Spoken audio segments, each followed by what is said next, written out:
ஞானத்தை படைத்த தேவனின் தாயே உன் திருக்குடி வானில் பரப்புதம்மா.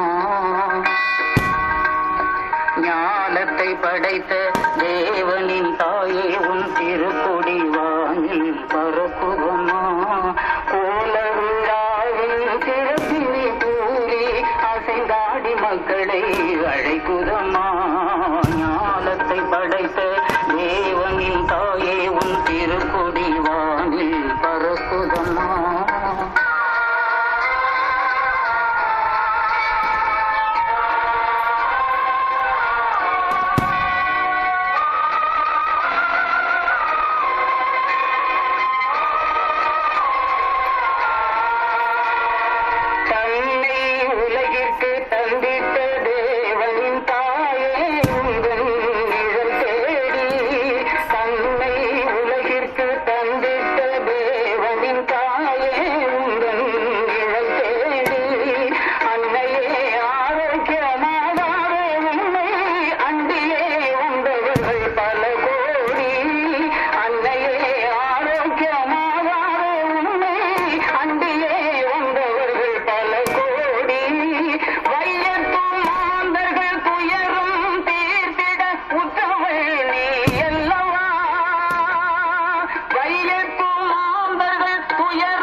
ஞானத்தை படைத்த தேவனின் தாயே உன் திருக்கொடி வானில் பரக்குதம்மா.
அப்படியே நில்லுங்கள். கூடியானது 3 முறை.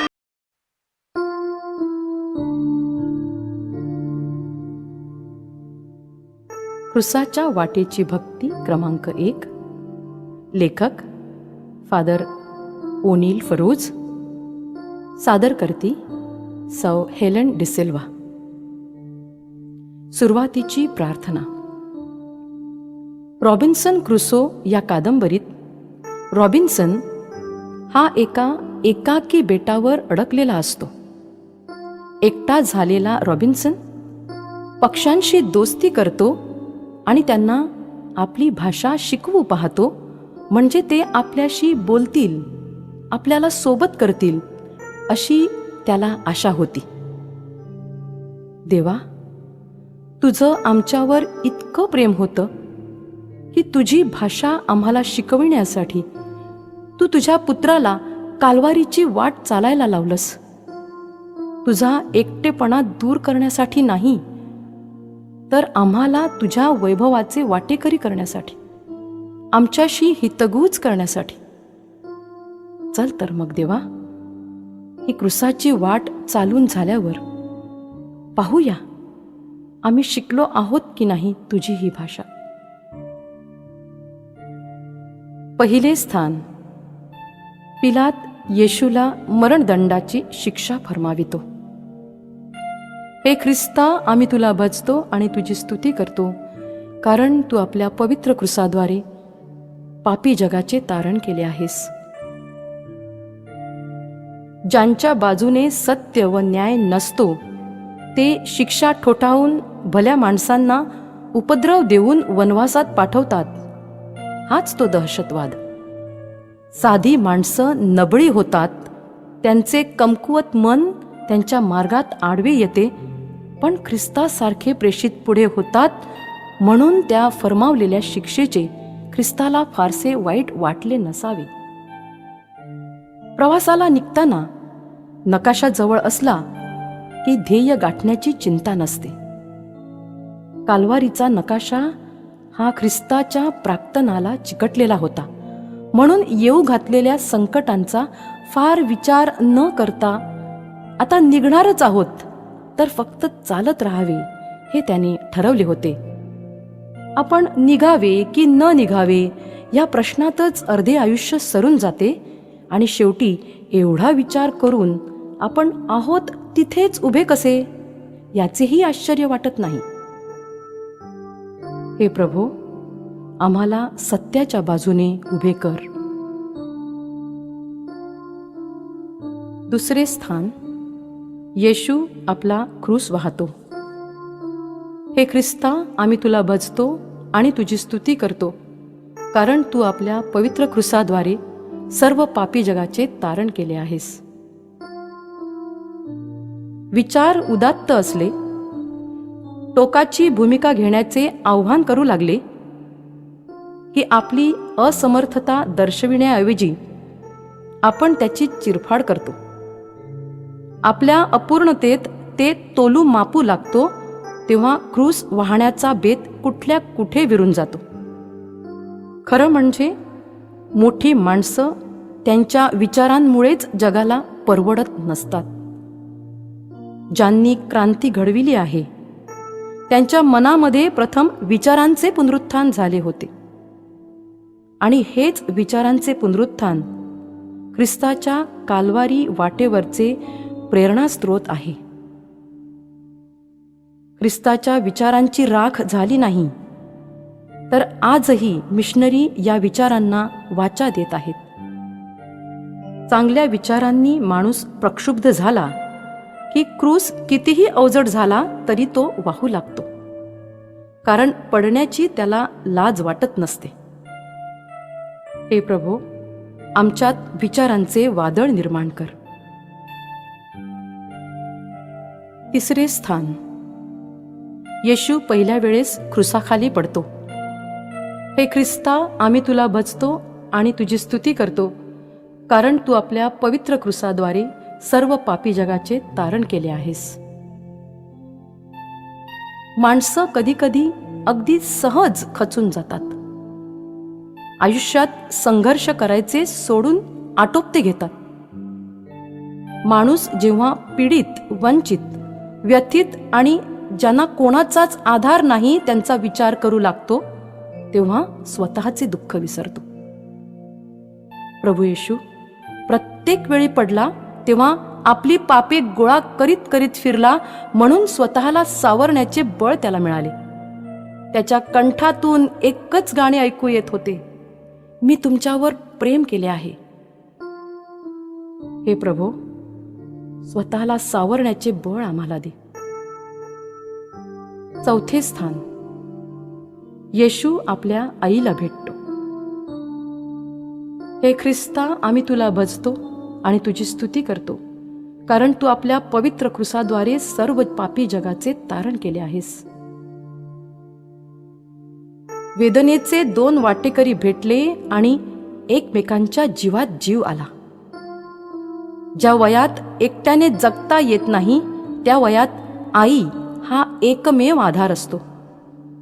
ती आई अश्रूंचे कढ हृदयी धरून पुन्हा उभी राहते, पुत्राला धीर देण्यासाठी. मुलांना धीट करण्यासाठी आई जन्मभर स्वतःला वेचत असते. आई काल्वारीच्या वाटेवर सोबत करत राहिली, क्रूसापाशी उभी राहिली, म्हणून ख्रिस्ताच्या क्रूसाला पुनरुत्थानाचा अंकुर फुटला आहे. म्हणून काल्वारी वाटेवर पराभूत झालेल्या माणसाची ही कथा नाही, तर त्याच्या विजयाची नांदी आहे. हे प्रभो, आम्हाला असे एकमेकांना भेटू दे.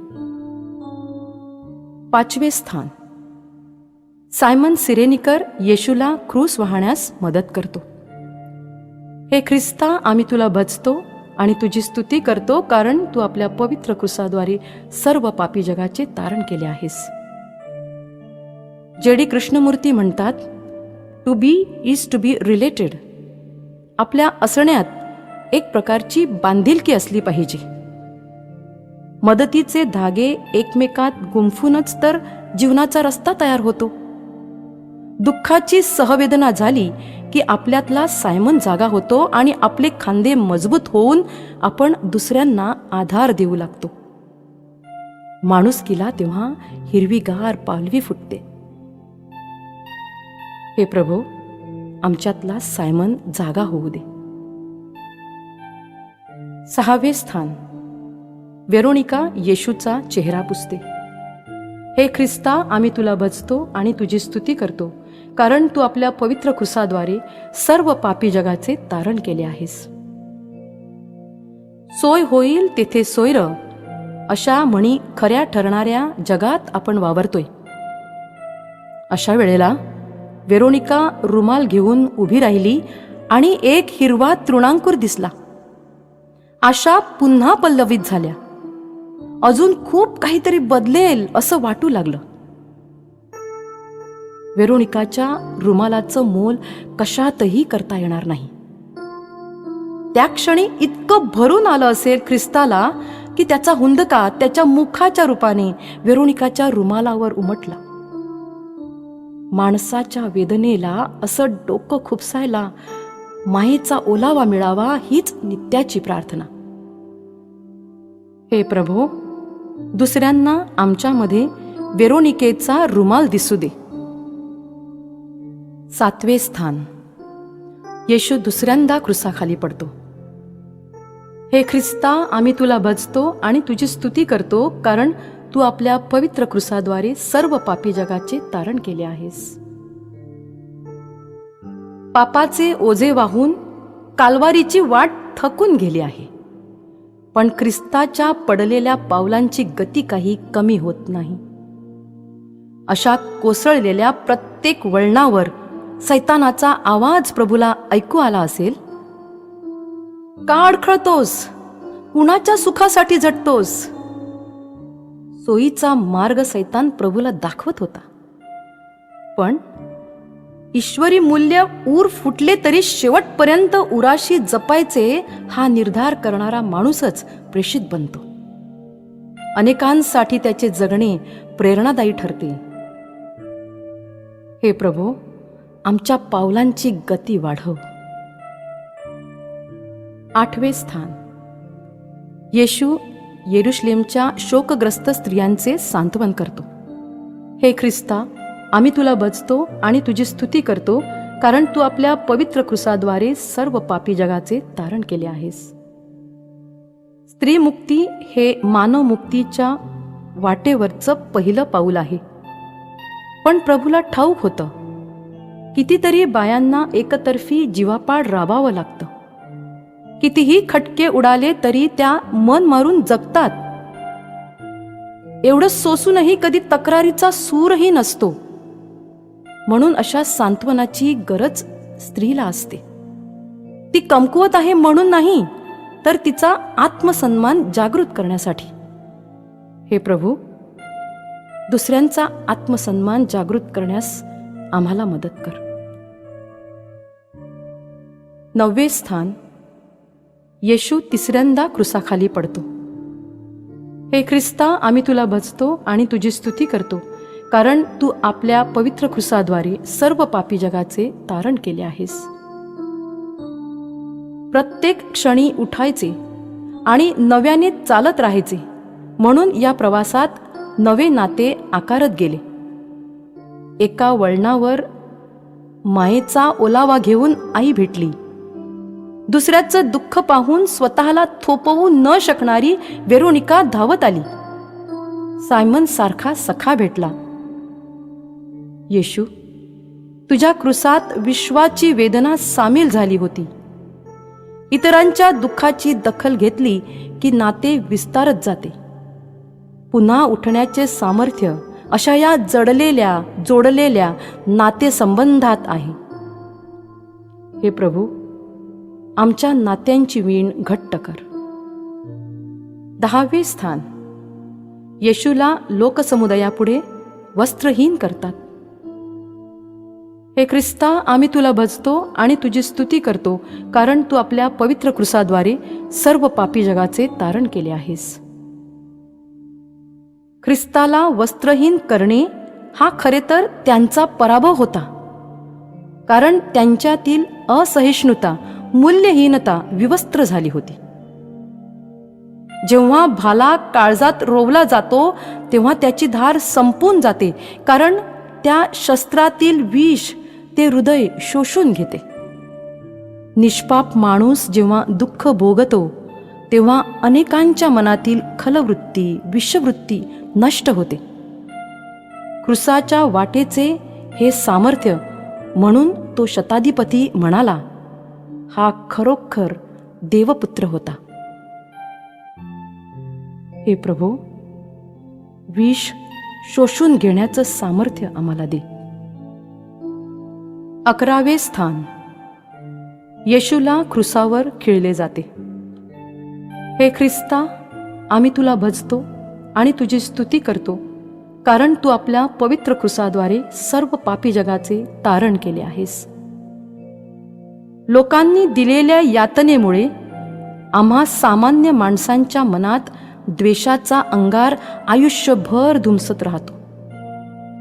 मनाच्या एकाकी वाटेत वाटते की हा रुतलेला विषारी काटा निघू दे, थोडेसे शांत जीवन वाट्याला येऊ दे.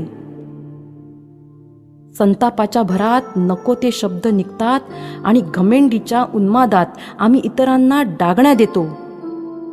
अशा वेळी क्रूसावर खिळलेल्या, दयेने ओथंबलेल्या ख्रिस्ताची आठवण होते.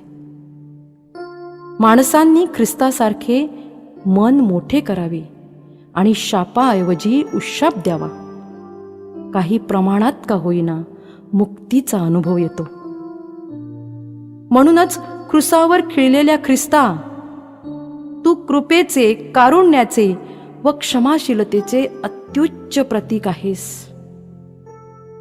हे प्रभो, आम्हाला करुणेचे प्रतीक बनव. 12वे स्थान. येशू क्रूसावर प्राण सोडतो. हे ख्रिस्ता, आम्ही तुला भजतो आणि तुझी स्तुती करतो, कारण तू आपल्या पवित्र क्रूसाद्वारे सर्व पापी जगाचे तारण केले आहेस. ख्रिस्ताच्या मरणाने क्षणभर स्तब्ध झालो आहोत आपण, पण जिवंतपणी ख्रिस्ताने मारलेल्या आर्त हाका एक क्षणभर थांबून किंवा स्तब्ध राहून कधी ऐकल्या आहेत का आपण? मानवी जीवनाची सर्वात मोठी शोकांतिका हीच आहे. जिवंत माणसाला आनंद, सुख, समाधान मिळवून देण्याचा आटोकाट प्रयत्न करण्यासाठी आपल्याला वेळ नसतो.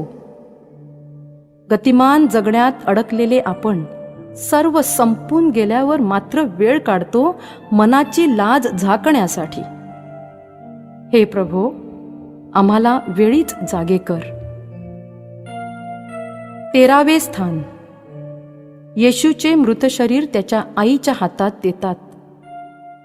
हे ख्रिस्ता, आम्ही तुला भजतो आणि तुझी स्तुती करतो, कारण तू आपल्या पवित्र क्रूसाद्वारे सर्व पापी जगाचे तारण केले आहेस.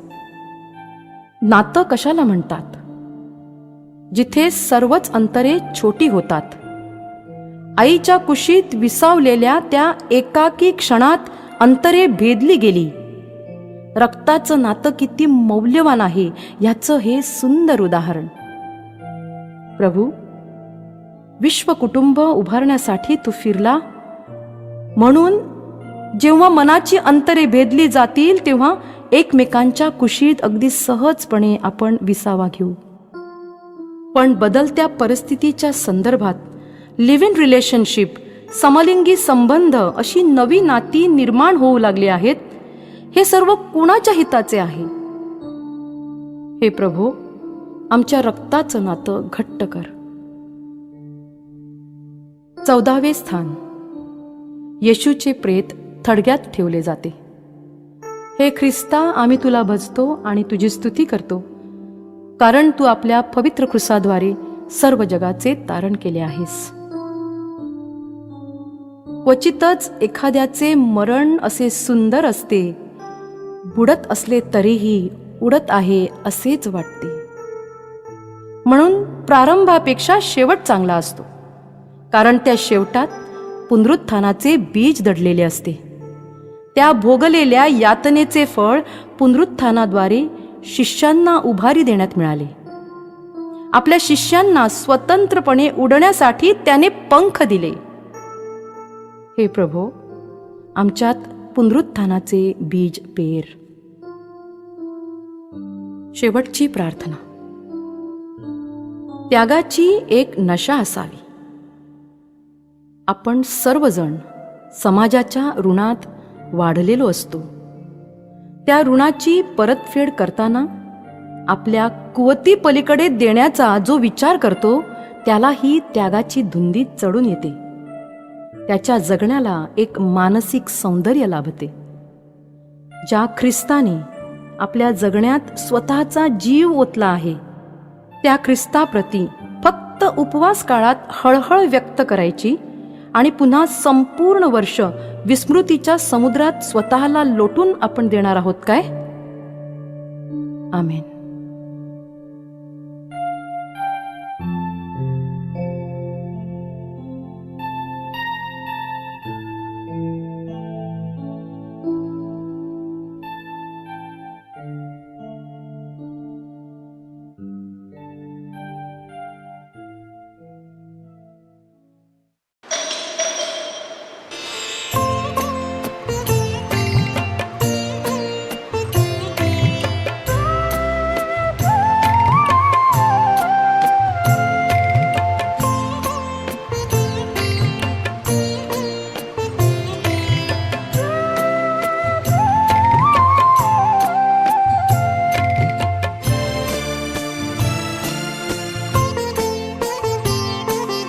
आलो तुझ्या दर्शनाला देवा, आलो तुझ्या दर्शनाला,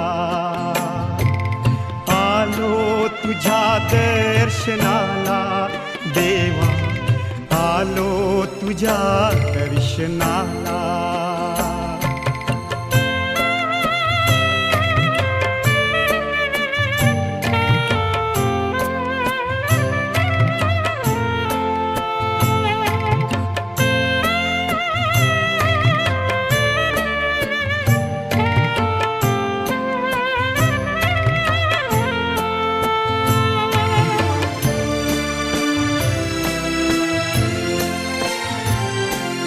मंदिर तुझे सुंदर पावन, मंदिर तुझे सुंदर पावन, मनात आमच्या तुझेच चिंतन, आलो तुझ्या दर्शनाला.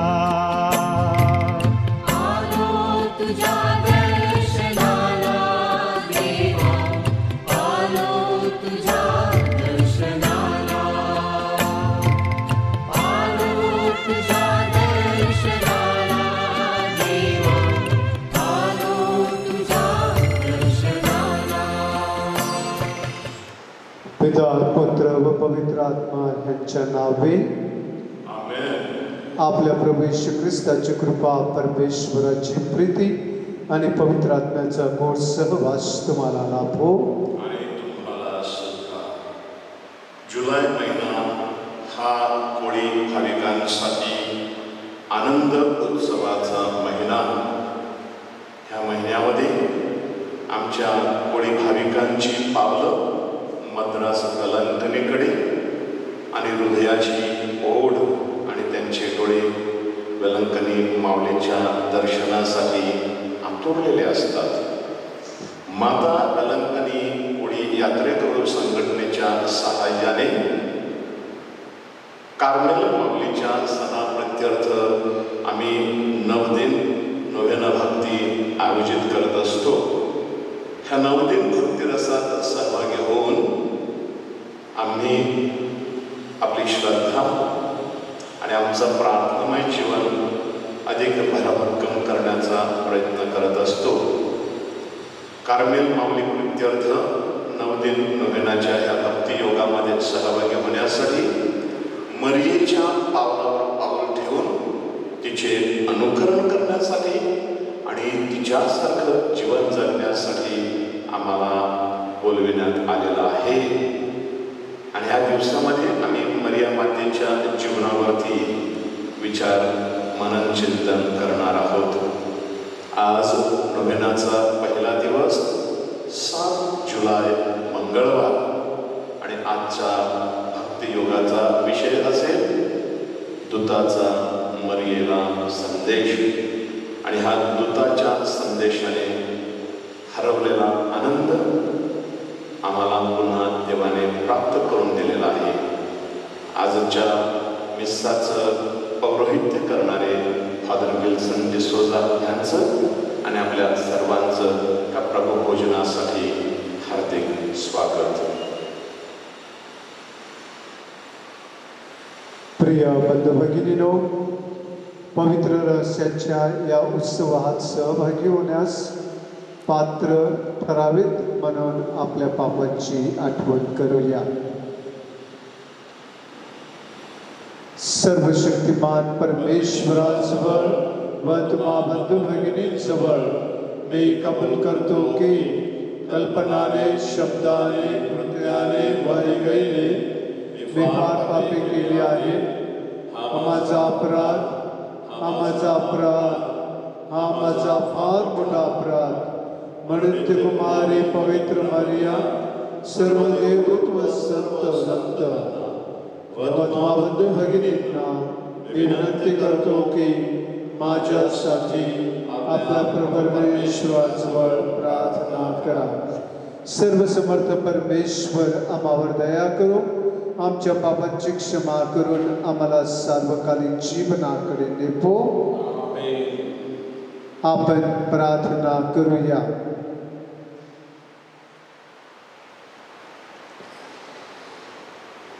हे प्रभू, सर्वसमर्थ परमेश्वरा, तुझ्या लोकांना अखंड शारीरिक व मानसिक आरोग्याचा आनंद लाभू दे. कुमारी मरियेच्या प्रार्थनेचे सहाय्य आम्हाला मिळू दे. या जीवनातील दुःखांतून आम्हाला मार्ग दाखव आणि सार्वकालिक जीवनाचे सुख दे. ही प्रार्थना मी तुझ्याबरोबर पवित्र आत्म्याच्या ऐक्यात सर्व काळ जिवंत राहणारा व राज्य करणारा एकच परमेश्वर तुझा पुत्र आमचा प्रभू येशू ख्रिस्त याच्याद्वारे करतो.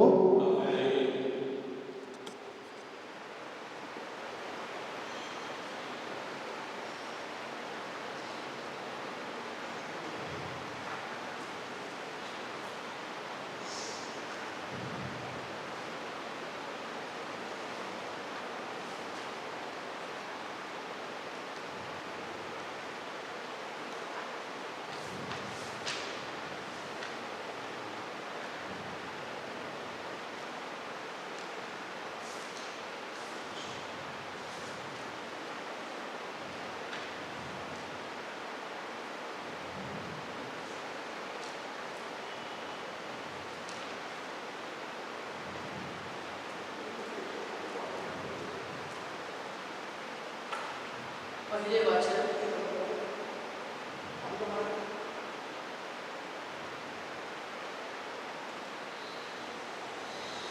यशाच्या पुस्तकातून घेतलेले वाचन.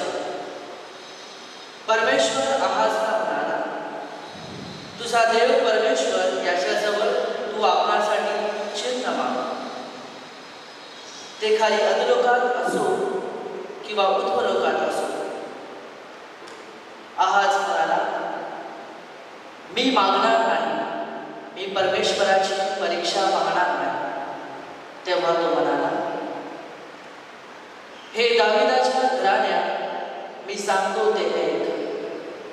तुम्ही मनुष्याला कंटाळा आणता हे थोडे झाले, म्हणून माझ्या देवालाही कंटाळविता काय. म्हणून प्रभू स्वतः तुम्हास चिन्ह देत आहे. पहा, कुमारी गर्भवती होऊन पुत्र प्रसवेल आणि त्याचे नाव इमॅन्युएल म्हणजे आम्हासह देव असे ठेवेल. हा प्रभूचा शब्द आहे. देवाला धन्यवाद. प्रतिसाद स्तोत्र. आपला प्रतिसाद असेल, हे प्रभू तुझ्या इच्छेप्रमाणे वागण्यास मी तयार आहे. हे प्रभू, तुझ्या इच्छेप्रमाणे वागण्यास मी तयार आहे. यज्ञ आणि अर्पणे ही तुला हवीशी नसतात, पण एकाला तू माझे कान उघडे ठेवले आहेत. होमबली आणि पापबली तुला नकोत. ह्यावरून मी म्हणालो, पहा मी तयार आहे.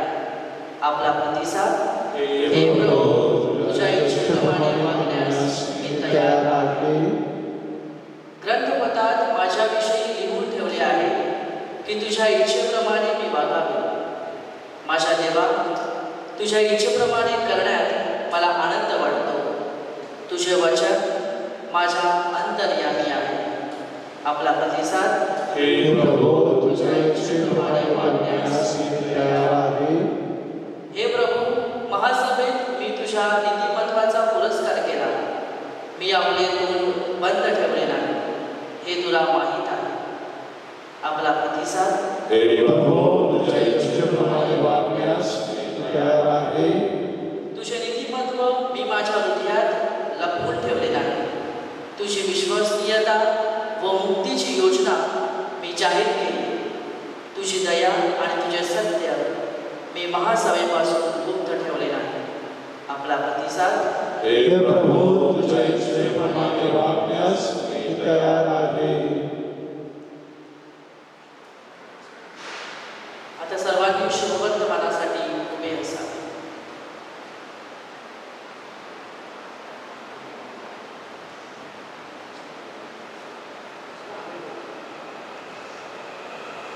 Hallelujah, hallelujah. शब्द देह झाला आणि त्याने आम्हामध्ये वस्ती केली आणि आम्ही त्याचा गौरव पाहिला. हालेलुया.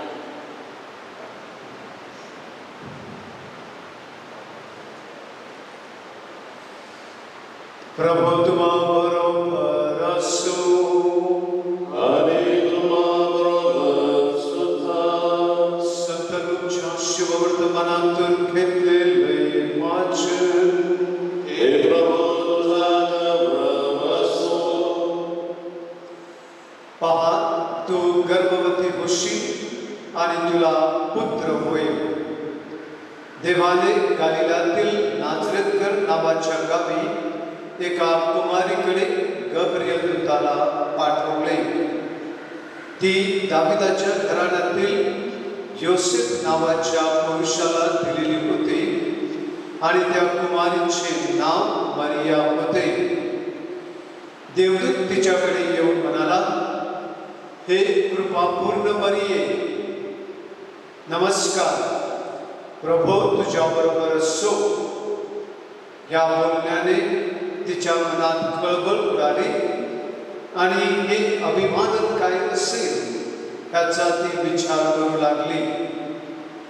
देवदूताने तिला म्हटले, मरिये, भिवू नकोस, कारण देवाची कृपा तुझ्यावर झाली आहे. पहा, तू गर्भवती होशील आणि तुला पुत्र होईल. त्याचे नाव तू येशू असे ठेव.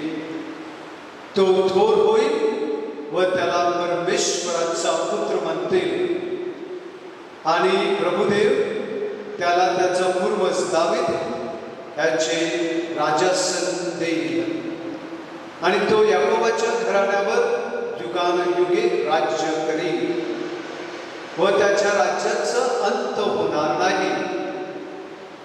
मरियेने देवदूताला म्हटले, हे कसे होईल, कारण मला पुरुष ठाऊक नाही. देवदूताने उत्तर दिले, पवित्र आत्मा तुझ्यावर येईल आणि परमेश्वराचे सामर्थ्य तुझ्यावर छाया करेल.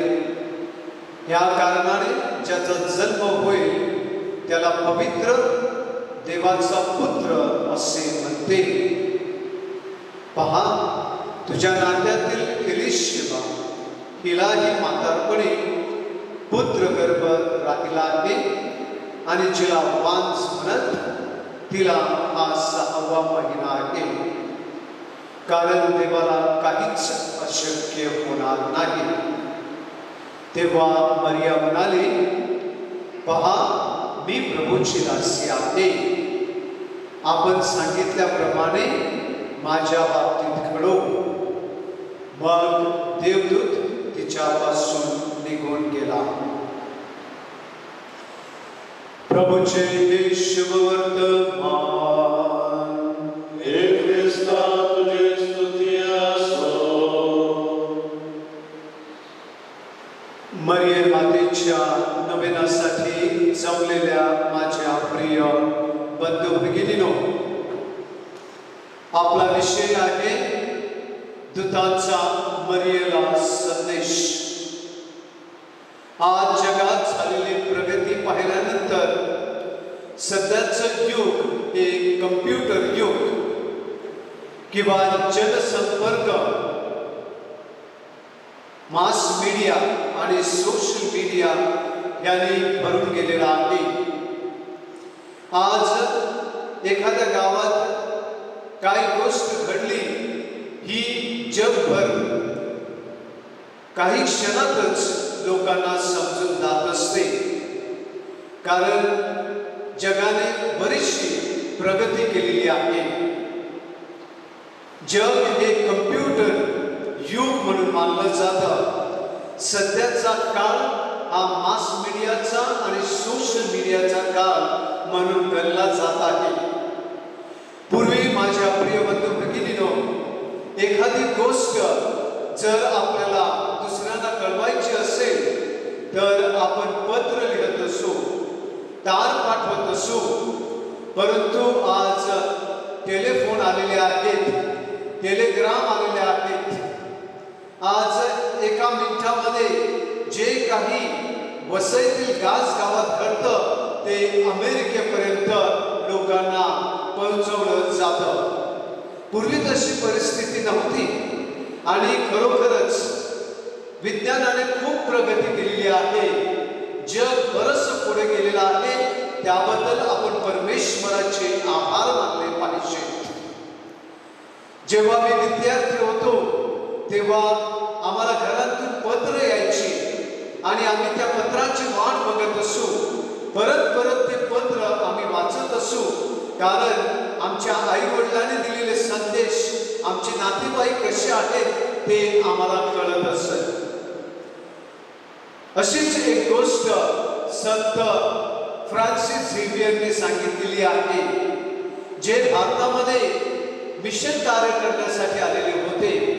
आणि माझ्या प्रिय बंधू भगिनीनो, 15व्या शतकात अशी कोणत्याही प्रकारची परिस्थिती नव्हती की ज्यामुळे आपले संदेश दुसऱ्यापर्यंत किंवा आपल्या नातेवाईकापर्यंत लगेच पोहोचत असत. एका वर्षामध्ये जहाज येत असे आणि त्या जहाजामध्ये पत्र येत असत. आणि अशीच पत्र संत फ्रान्सिस झेवियरला त्याच्या आई वडिलांकडून, त्यांच्या धर्मगुरूंकडून आणि संस्थेकडून येत असत. आणि संत फ्रान्सिस झेवियर ते सगळे पत्र वाचून आपल्या खिशातील शर्टच्या वरच्या खिशात ठेवत असत. माझ्या प्रिय बंधू भगिनीनो, आपल्या शर्टचा वरचा खिसा हा नेहमी डाव्या बाजूला असतो. आणि तिथे एक रहस्य आहे, कारण जेव्हा आपण डाव्या बाजूच्या खिशात काही वस्तू ठेवतो तेव्हा त्या डाव्या बाजूला असलेल्या हृदयाशी आणि त्या वस्तूशी एक संबंध होत असतो. आणि संत फ्रान्सिस झेवियर असे म्हणत असत की ज्या ज्या लोकांनी माझ्यासाठी संदेश पाठवलेला आहे, मला पत्र पाठवलेलं आहे, ते आता माझ्या हृदयाशी बोलत आहेत. त्यामुळे पत्र ते त्यांच्या उजव्या खिशात ठेवत असत. जसं काय त्याची आई त्याला संदेश देत आहे, त्याचे धर्मगुरू भाऊ भगिनी त्याच्याबरोबर बोलत आहे असा त्याला भास होत असे. आणि माझ्या प्रिय बंधू भगिनीनो, संत फ्रान्सिस झेवियर ती पत्र सतत आपल्या खिशात ठेवत असत. तसं बघितलं तर माझ्या प्रिय बंधू भगिनीनो, जुन्या करारामध्ये देखील देवाने अनेक लोकांना संदेश दिले. मिस्र देशात असलेल्या लोकांची सुटका करण्यासाठी मोशेला त्यांनी निवडलं आणि 3ऱ्या अध्यायातील 7व्या ते 9व्या ओळीमधील निर्गम ह्या पुस्तकामध्ये त्यांनी त्याला सांगितलं, मोशेने देवाला दिलेला संदेश, मी माझ्या लोकांची विपत्ती पाहिलेली आहे, त्यांचा आक्रोश मी ऐकलेला आहे, त्यांचे क्लेश मी जाणून घेतलेले आहे. तू त्या मिस्र देशात जा आणि फेरोच्या राज्यातून आणि त्याच्या हातातून माझ्या लोकांची सुटका कर.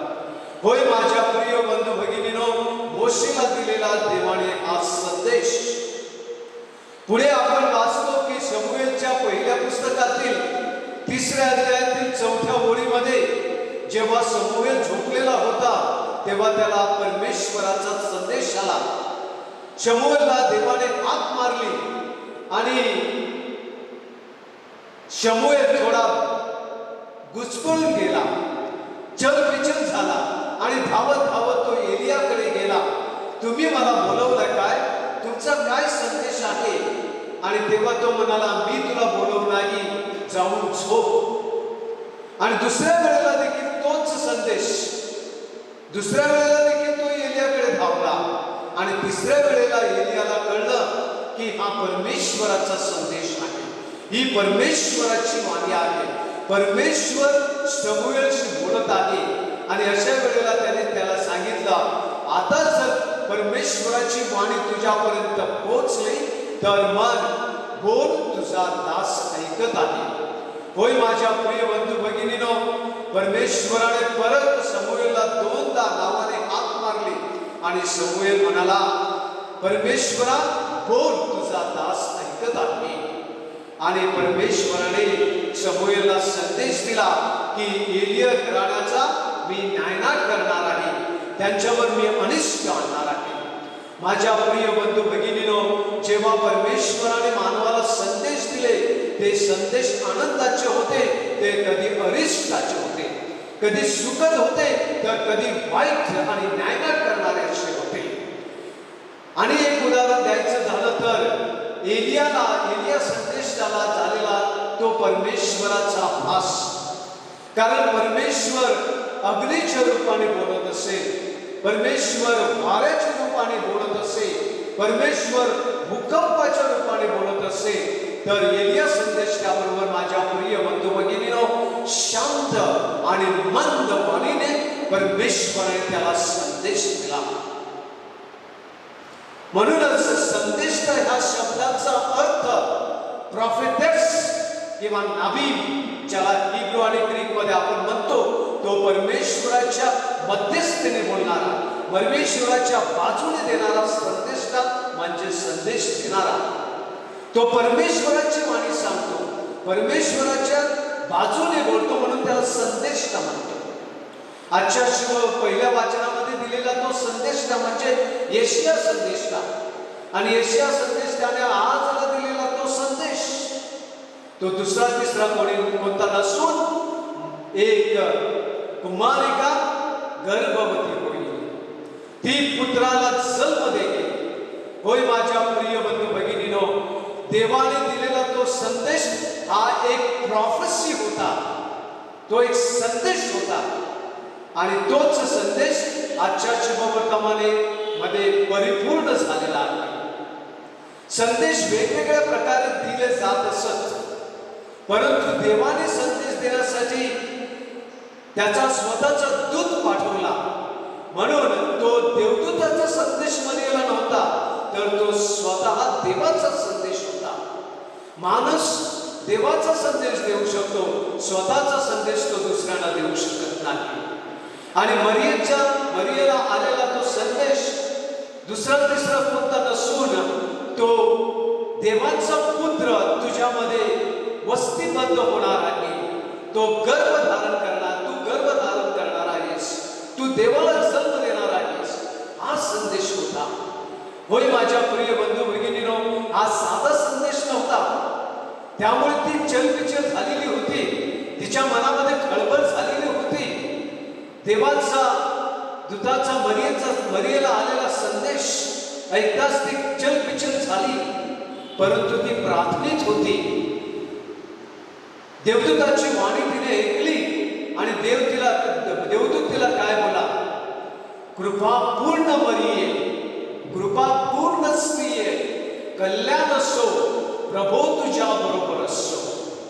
हो माझ्या प्रिय बंधू भगिनींनो, हा पहिला संदेश, देव मरिये माते बरोबर आहे. हा संदेश देवाने तिला निवडलेलं कृपेचं साधन ती होती, कृपा पूर्ण ती होती, असा संदेश तिच्या मनात तिला दिला. तरी पण मानवी दृष्टिकोनातून ती थोडी चलबिचल झाली. देवदूताने तिला दुसरा संदेश दिला, मरिये भिवू नकोस, देवाची कृपा तुझ्यावर झालेली आहे. तुझ्या मनामध्ये चलबिचल होण्याचं कारण मला समजलेलं आहे आणि माझ्या अगोदरही ज्या देवाने मला तुला संदेश देण्यासाठी पाठवलेला आहे त्याला देखील ती समजलेली आहे. परंतु भिवू नकोस. माझ्या प्रिय बंधू भगिनींनो, संदेश असा असावा की माणसाच्या जीवनामधली असलेली ती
आपण प्रार्थना करूया.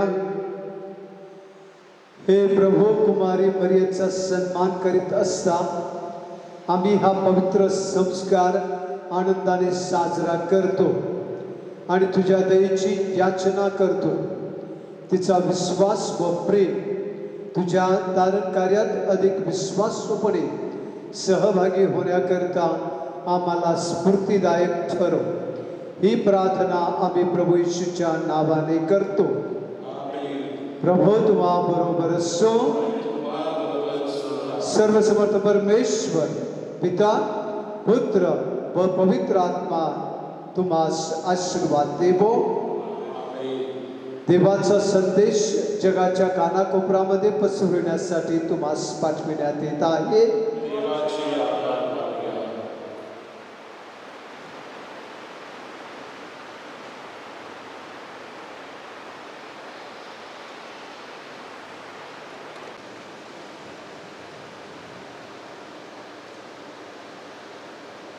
माता वेलंकनीजवळ 9 दिन भक्तीची प्रार्थना. हे अतिपवित्र कुमारी मरिये, पवित्र त्रैक्याद्वारे प्रभू येशू ख्रिस्ताची माता म्हणून निवडलेली तू निष्कलंक माता आहेस. मी तुझा सेवक, ईश्वराचा पुत्र, जेव्हा तुझ्या गर्भी आला त्यावेळच्या महान आनंदाची तुला आठवण करून देतो. मी माझ्या भक्तीद्वारे तो तुझा आनंद द्विगुणित करू इच्छितो. हे दुःखित व पीडितांना आश्रय देणाऱ्या करुणामय माते, माझे दुःखी कष्टी जीवन आनंदमय कर. तुझ्या पुत्राच्या महान शक्तीवर पूर्ण विश्वास ठेवून मी माझ्या विनंत्या तुझ्या जवळ ठेवतो. जर ह्या माझ्या विनंत्या माझ्या आत्म्यासाठी योग्य असतील तर त्या मला मिळवून दे. जर माझ्या विनंत्या ईश्वर इच्छेनुसार योग्य नसतील तर मला इतर आवश्यक कृपा मिळवून दे. इथे आपल्या घराण्या विनंत्या मागण्या माऊलीच्या चरणाशी आपण अर्पण करूया.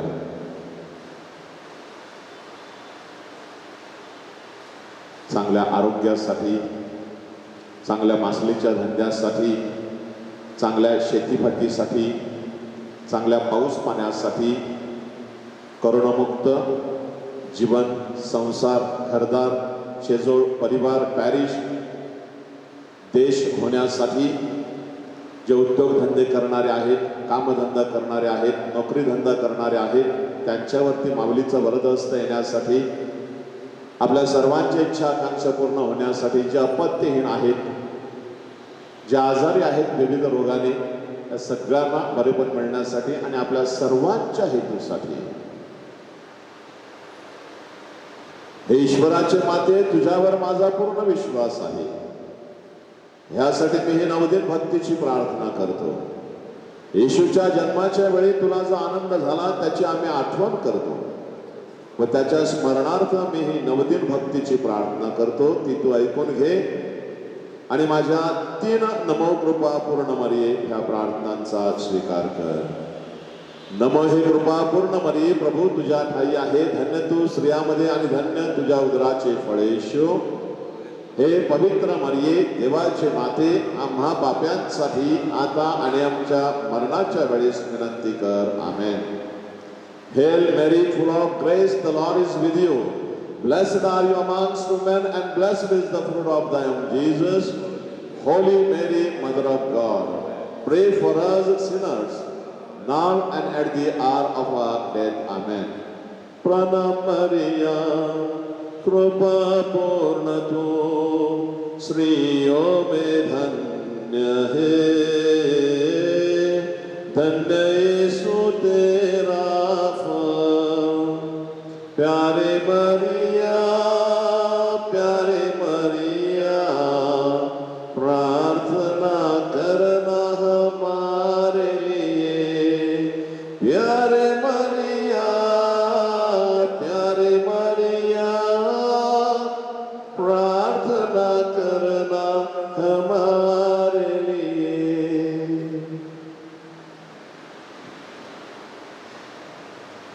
हे देवाच्या पवित्र माते, संत गाब्रिएलच्या नम्र वंदनाबरोबर मी सुद्धा तुला वंदन करतो. नमो कृपा पूर्ण मरिये, तुझ्या मुकुटाचे तारे बनून चमकत राहावे अशी माझी इच्छा आहे.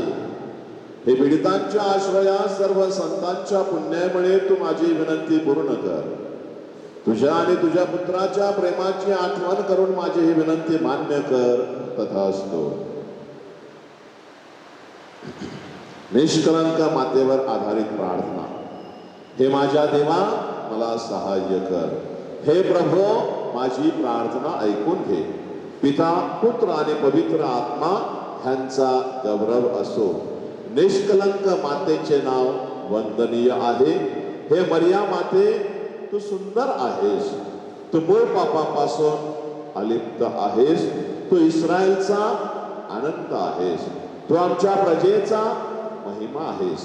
तूच पाप्यांची आश्रयदाती आहेस.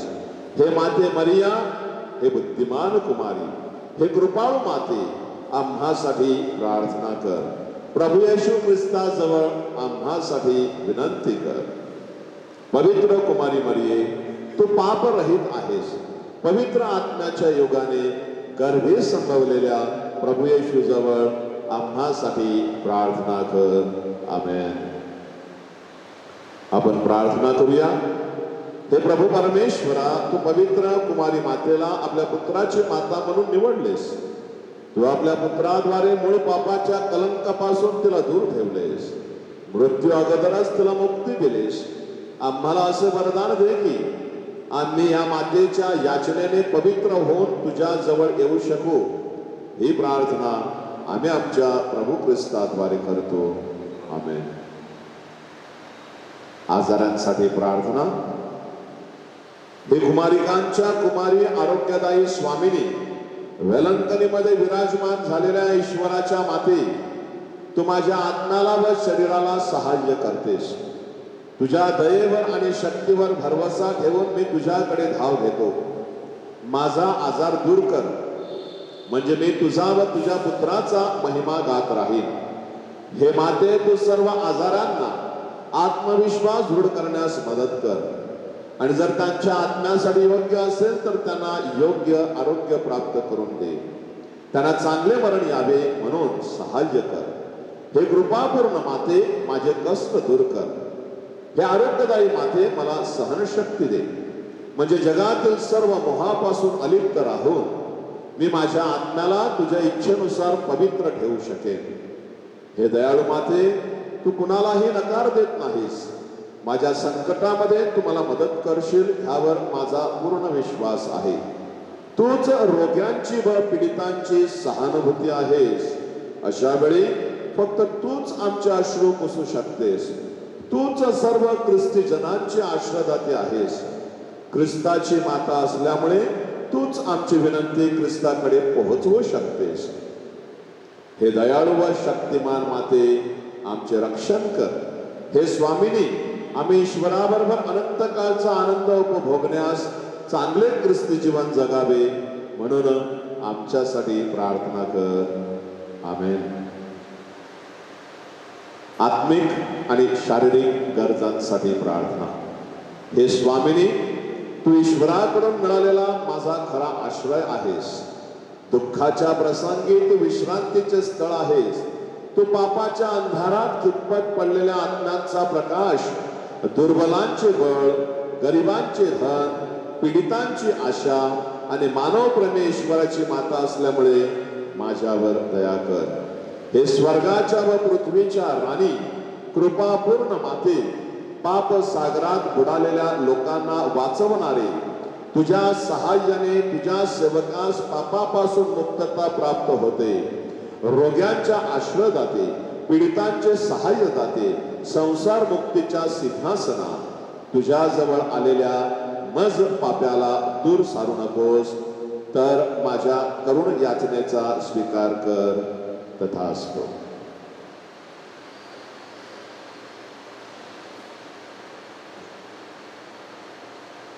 पहिला दिवस. हे निष्कलंक माते, देवाच्या भाग्यवान माते, सर्व शक्तिमान देवाने तुझ्यामध्ये आपला सर्व महिमा साठवून ठेवला आहे. ज्याप्रमाणे नोहाच्या तारवामध्ये देवाने सर्व प्रकारचे जीवजंतू व मनुष्य प्राणी एकत्रित केले होते, त्याचप्रमाणे देवाने तुझ्या रूपाने सर्व प्रकारच्या कृपेचा व ज्ञानाचा संचय आम्हा पुढे ठेवला आहे. तू मानव जातीचा गौरव आहेस. तू देवाचे मंदिर आहेस. तू पवित्र त्रैक्याची बाग आहेस. आम्ही तुझी स्तुती करतो. आम्ही तुझ्या जवळ पवित्र ख्रिस्त सभेसाठी, सर्व ख्रिस्त भक्तांसाठी आणि आम्हा सर्वांसाठी विनंती करतो. हे माते, तूच बालकांची व अनाथांचे रक्षण करणारी आहेस. हे पवित्र कुमारी मरिये, तू तरुणांचे पावित्र्य सुरक्षित ठेवतेस व त्यांना सन्मार्गावर आणतेस. हे निष्कलंक कुमारी माते, तूच कुमारिकांना कौमार्याचा आदर्श आहेस. तूच पतिव्रतांचा आधार आहेस. विधवांचे रक्षण करते आहेस. वृद्धांची सबळ आश्रयदाती आहेस. रोग्यांचे औषध व पीडितांचे सहाय्य आहेस. हे निष्कलंक माते, आम्ही मरणापर्यंत तुझ्यावर आशा ठेवून प्रेम करीत राहावे असे वरदान तू आम्हाला दे. तथास्तु.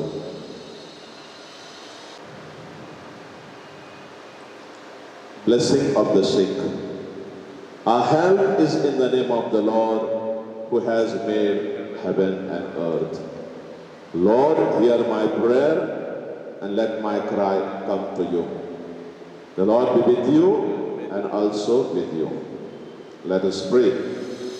Grant, we beseech thee, O Lord God, that these thy servants may enjoy perpetual health of mind and body, and by the glorious intercession of the Blessed Mary, ever Virgin, be delivered from present sorrow and enjoy eternal gladness through Christ our Lord.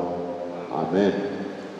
May the Lord Jesus Christ be among you to defend you, within you to preserve you, before you to guide you, after you to guard you, above you to bless you. who with the Father and the Holy Spirit lives and reigns forever and ever. Amen. And through the intercession of our Mother of Good Health, Velankani, may the blessings of the Almighty God, the Father, and the Son, and the Holy Spirit descend upon you and remain with you forever and ever. Amen. And may Our Lady of Good Health bless each one of us. Amen.